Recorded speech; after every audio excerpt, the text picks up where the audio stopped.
Hello everyone. आज की video में हम बात करेंगे क्लिंडामाइसिन फॉस्फेट जेल के बारे में। तो यहाँ पर आपको एक जेल दिखाई दे रही होगी जिसके अंदर प्रेजेंट है क्लिंडामाइसिन फॉस्फेट। ये एक एंटीबायोटिक है।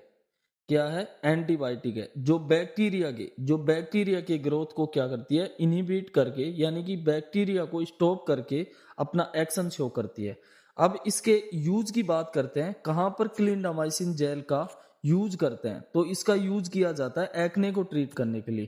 किसको ट्रीट करने के लिए? एक्ने को ट्रीट करने के लिए इसका यूज किया जाता है, यानी कि पिंपल्स को ठीक करने के लिए इसका यूज किया जाता है। जो पिंपल्स हैं वो फेस पर भी हो सकते हैं। कहाँ हो सकते हैं? फेस पर भी हो सकते हैं, चेस्ट पर भी हो सकते हैं और पीठ पर भी हो सकते हैं, यानी कि बैक साइड पर भी ये एक्ने हो सकते हैं। तो वहां पर भी हम क्या करते हैं, क्लिंडामाइसिन फॉस्फेट जेल का यूज करते हैं। अब हम बात करेंगे पिंपल्स होते क्यों हैं। मेल और फीमेल दोनों के अंदर पिंपल्स होते हैं।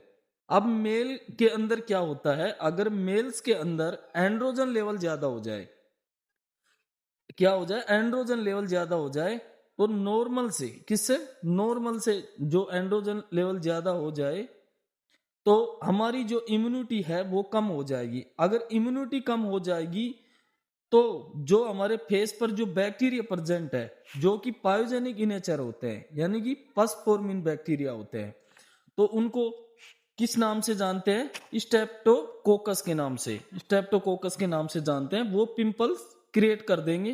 तो मेल्स में पिंपल्स जिसके कारण हुआ है, किसके कारण हुआ है? मेल्स में जो पिंपल्स हुआ है वो किसकी वजह से हुआ है? एंड्रोजन के डिस्टरबेंस के वजह से हुआ है। तो एंड्रोजन क्या है? ये एक हॉर्मोन्स है। क्या है? हॉर्मोन्स है। अगर फीमेल के अंदर भी एंड्रोजन का डिस्टरबेंस हुआ है तो पिंपल्स होंगे, लेकिन फीमेल के अंदर पिंपल्स कम होते हैं। वो क्यों होते हैं? उसका रीजन है, मैं आपको बताता हूँ। फीमेल्स के अंदर एक हार्मोन होता है एस्ट्रोजन नाम से। तो ये हार्मोन क्या है? प्रोटेक्टिव हार्मोन होता है।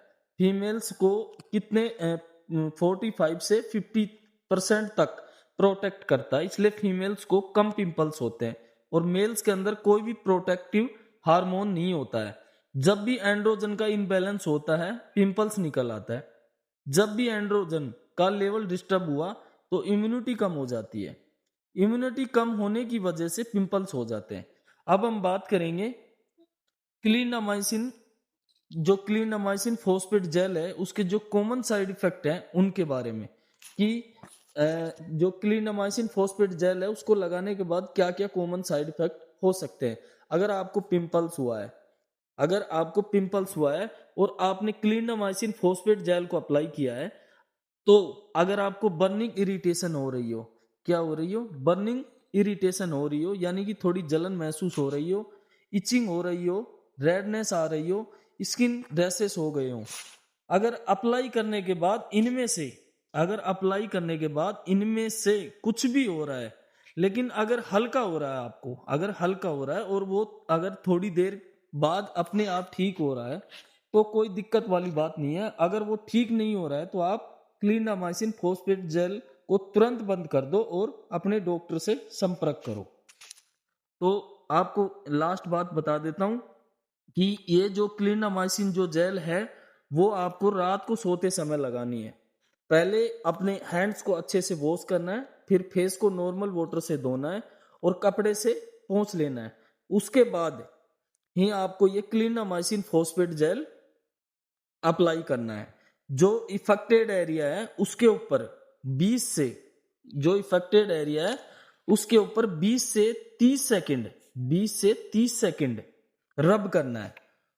तो क्योंकि 20 से 30 सेकंड रब करने से और भी अच्छा रिजल्ट आपको देखने को मिलेगा। तो इस प्रकार आपको क्लिंडामाइसिन फॉस्फेट जेल को यूज करना है। और अगर इनमें से कुछ भी आपको साइड इफेक्ट दिखे तो आपको क्लिंडामाइसिन जेल को बंद कर देना है। तो अगर वीडियो अच्छा लगा हो तो वीडियो को शेयर करें, लाइक करें और चैनल को सब्सक्राइब करना ना भूलें।